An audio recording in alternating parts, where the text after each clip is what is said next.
Since I'm starting out with trying to, achieve my goals with studying and learning the LSAT Mhm. test, I just want to be successful and, you know, I guess create obtainable goals where I get into a good school because I'm here in New York City.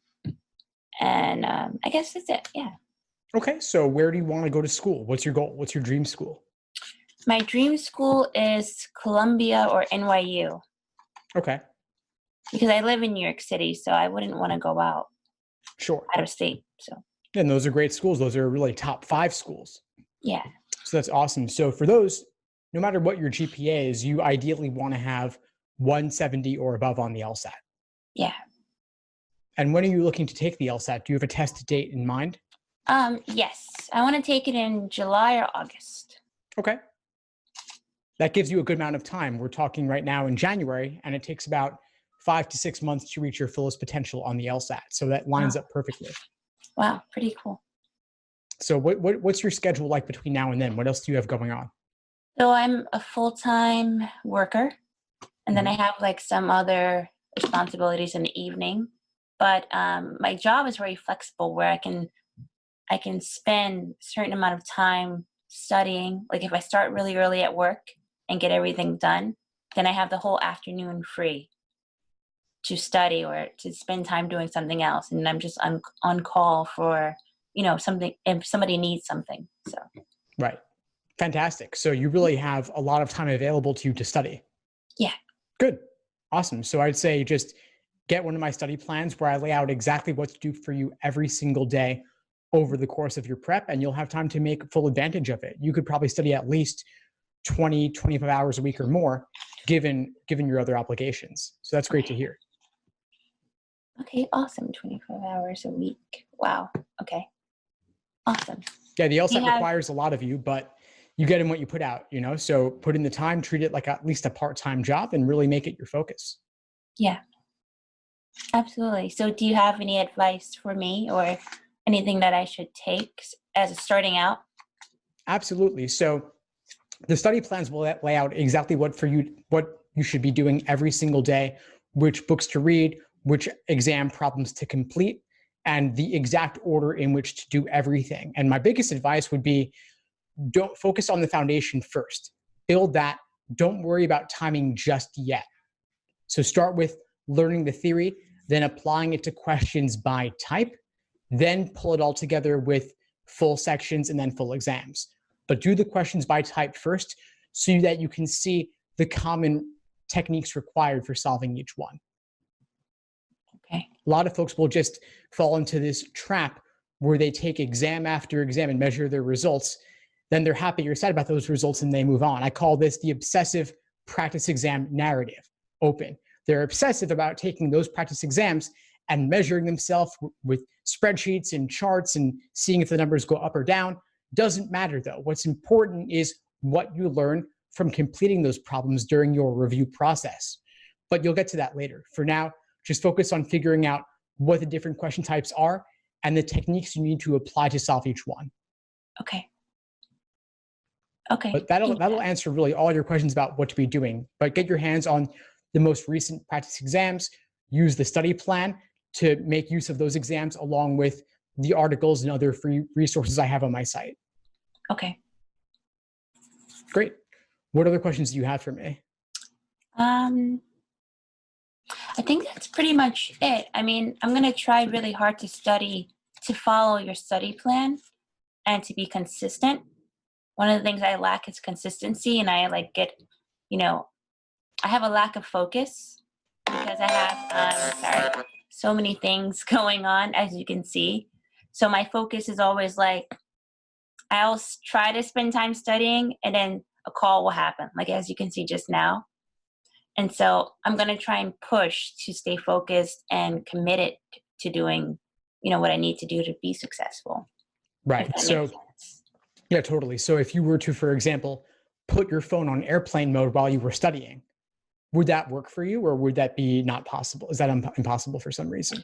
Well, the thing is, because I am a property manager at my job, And so even if I take the hours to go and study, I'm still on call just in case something happens. If our maintenance guy has like a repair, I don't get like a lot of calls like bombarding me at one time, but there will be like a call like every hour or something.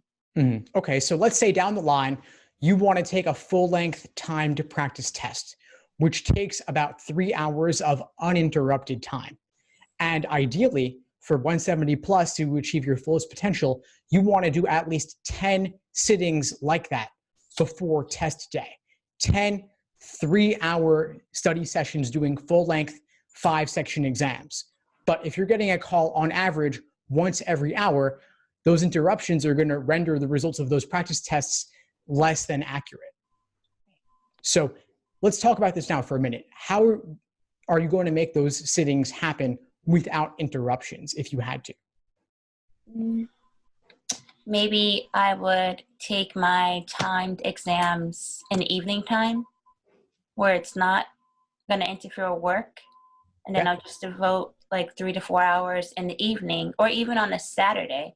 I have the entire Saturday to spend studying and devoting my time to, the LSAT and just making myself better at it. Nice. So Saturdays are a day when you're not on call? Yeah. Awesome. So Saturdays should then be your practice test day, where every Saturday for the final 2 to 3 months, you're doing a full-length 5-section timed exam. And you're doing it at the exact same time you'll be doing it on test day. And you mentioned on other days, maybe the evenings, but your exam will probably be in the morning. They'll either be at 8:30 a.m. or occasionally around 1 p.m. So ideally, you want to take your tests at the exact same time of day so that you can get everything else lined up as closely as possible to your test day experience. So let's say you eat breakfast at a certain time, you eat lunch at a certain time, you drink coffee at a certain time. All of those things affect your body and they affect your mind as a result, and they'll affect your energy level. So you want to figure out the exact rhythm that you want to have on test day and simulate that beforehand. Okay, cool. Anyway, I'm really glad we were able to connect. Before we sign off, what would you say is the biggest insight you got from our call today? The biggest insight was that the time from now until the time that I want to take the exam, you said there's about 4 to 6 months where you can achieve your biggest potential. So I have more than enough time to do that. As per se, I stay focused and I dedicate time on like a Saturday morning, ideally when, we're going to take the tests, to have, distracted time, i.e. my phone. So I'm going to focus on not having my phone present when I'm taking an exam so that way I can be better at it. And also I learned that if I use your study tips, that will be very helpful to me as well. There's study schedules and study tips and everything that you sent in your email. Awesome. Great. Well, I'm really glad I was able. Yeah. Great. I'm really glad I was able to help. Please keep in touch and let me know if you need anything at all. I think as you have some videos too, right? I do. Yeah. So I have the LSAT Unplugged YouTube channel and podcast, as well as the LSAT blog website. And I also have a ton of advice on the LSAT Unplugged Instagram and the LSAT Unplugged Facebook group. So I try to have as many mediums as possible to connect and share information. Awesome. I'm definitely going to use that as well to help.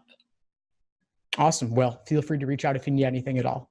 Well, thank you so much for taking the time to explain everything to me. And the little questions that I did have, I do feel that they were very informative, and I did take a lot back that I expected to. So I'm really grateful. Thank you so much. My pleasure. Glad to help, Crystal. Have a good one. You too. Have a great day. Thanks for tuning into the show. Please subscribe if you haven't done so already to be notified of new episodes as I release them. And feel free to reach out if you need anything at all as you move forward with your prep. I'm happy to help however I can. In the meantime, I wish you all the best and take care.